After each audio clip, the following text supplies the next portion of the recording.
Assalamualaikum warahmatullahi wabarakatuh dan salam. Selamat pagi. Semangat pagi.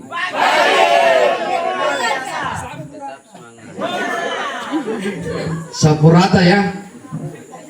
Oke, tiada yang paling indah kita ucapkan selain puji dan syukur kehadirat Tuhan yang Maha Kuasa. Untuk tema apel pagi hari ini, Pak Guru mengangkat temanya tentang belalang dan kotak hitam. Kebetulan di sekolah kita banyak belalang nih, banyak.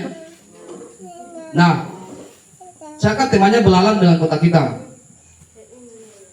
Ada seekor belalang yang lama terkurung di dalam kotak hitam, dan pada akhirnya belalang ini lepas dari kotak hitam tersebut. Pasti belalang ini merasa senang, merasa bahagia, karena dia sudah bebas dari kotak hitam ini. Dan pada akhirnya belalang ini ketemu sama belalang yang lain di luar sana. Kaget, dia kaget melihat belalang yang lain. Kok dia bisa melompat? Kok dia bisa berlari sekencang-kencangnya dan bisa terbang sejauh mungkin dan lompat lebih jauh dibanding belalang yang sudah terkurung dalam kotak hitam ini? Bertanyalah, kenapa kamu bisa melompat lebih jauh dan lebih tinggi dibanding saya? Jawabannya apa? Emang selama ini kamu tinggal di mana? Akhirnya belalang tersebut yang sudah lama terkurung dalam kotak ini menyadari dengan kotak hitam ini akhirnya dia tidak bisa bebas, dia dibatasi. Akhirnya belalang ini tersadar sudah lama terkurung di dalam kotak hitam tersebut. Nah, apa yang bisa kita ambil dari cerita ini? Yang pertama adalah kotak hitam. Kotak hitam. Kotak hitam kita menganalogikan sebagai pikiran buruk kita.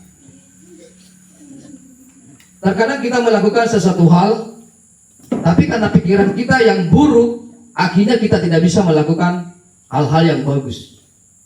Contoh misalnya, dikasih tugas sebagai pemimpin di sini depan barisan atau memimpin sebuah lagu sebagai dirjen. Terkadang ada siswa yang tidak mau maju, tidak berani maju.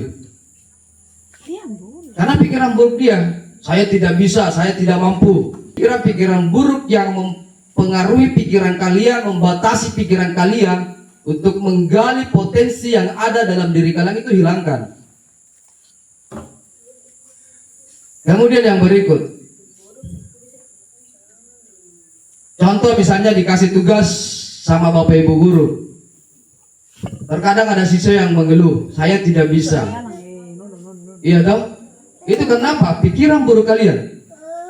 Pikiran buruk kita, kalian belum pernah coba, kalian sudah jatuh. Tidak optimis, tapi pesimis.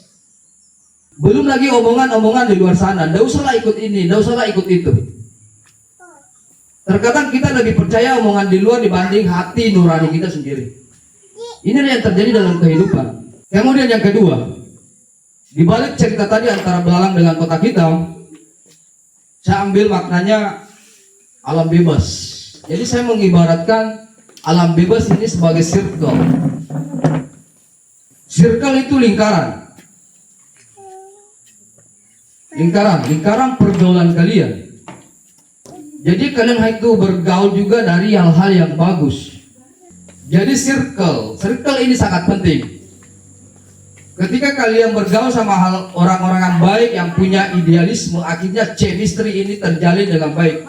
Akhirnya kalian bisa berkolaborasi antar teman yang satu dengan teman yang lain, menciptakan hal-hal yang bagus.